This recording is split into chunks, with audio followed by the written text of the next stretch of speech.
আসসালামু আলাইকুম, welcome my channel Zakaria's mom cooking.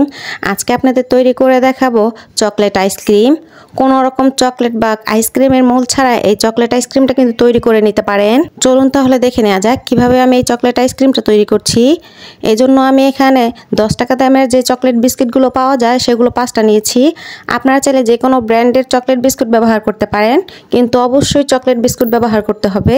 এখন প্রতিটা বিস্কিট আমি প্যাকেট থেকে বের করে নিচ্ছি। প্যাকেটগুলো কিন্তু ফেলে দেওয়া যাবে না, এগুলোর মধ্যেই আমি আইসক্রিমটা সেট করব।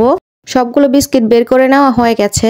এখন একটি ব্লেন্ডার জগে আমি চকলেট বিস্কুটগুলো দিয়ে দিচ্ছি মেজারমেন্ট কাপের 1 কাপ পরিমাণ দুধ। অবশ্যই দুধটাকে জাল করে নিতে হবে। 2 চামচ পরিমাণ চিনি, মিষ্টিটা আপনাদের টেস্ট অনুযায়ী বাড়িয়ে বা কমিয়ে দিতে পারেন। 2 চামচ পরিমাণ গুঁড়া দুধ, এই গুঁড়া দুধটা অপশনাল, চাইলে দিতে পারেন আর না চাইলে স্কিপ করতে পারেন। এখন ব্লেন্ড করে নিব।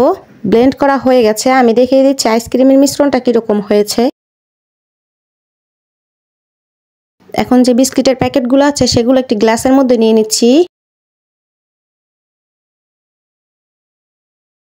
এখন আইসক্রিমের মিশ্রণটা দিয়ে দিচ্ছি।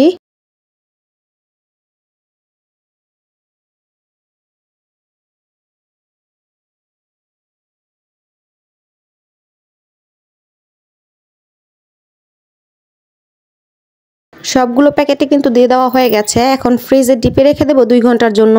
2 ঘন্টা পর ফিরছি। এখন প্রতিটা আইসক্রিমের প্যাকেটে কাঠি দিয়ে দিচ্ছি। দিয়ে দেওয়া হয়ে গেলে এখন ফ্রিজে ডিপে রেখে দেবো 6 থেকে 7 ঘন্টার মতো। 7 ঘন্টা পর ফিরছি। এ পর্যায়ে কিন্তু আইসক্রিমগুলো ভালোভাবে সেট হয়ে গেছে। আমি প্রতিটা প্যাকেট থেকে আইসক্রিমগুলো বের করে নিচ্ছি।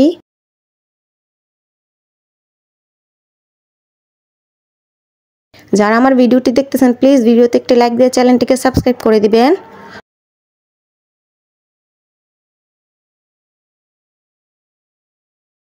প্রতিটা আইসক্রিম কিন্তু বের করে নেওয়া হয়ে গেছে। তৈরি হয়ে গেল দারুণ মজার চকলেট আইসক্রিম। কোনো রকম চকলেট বা আইসক্রিমের মোল ছাড়াই এই চকলেট আইসক্রিমটা তৈরি করে নেওয়া যায়। বাহির থেকে অস্বাস্থ্য পরিবেশের আইসক্রিম না কিনে ঘরেই কিন্তু বাচ্চাদের তৈরি করে দিতে পারেন। আর খেতে আলহামদুলিল্লাহ অনেক মজা। বাসায় অবশ্যই একবার ট্রাই করবেন। আশা করছি আজকের ভিডিওটি আপনাদের ভালো লাগবে। আর ভালো লাগলে প্লিজ ভিডিওতে একটি লাইক দিয়ে দিবেন। সবাই অনেক বেশি ভালো থাকবেন। আল্লাহ হাফেজ।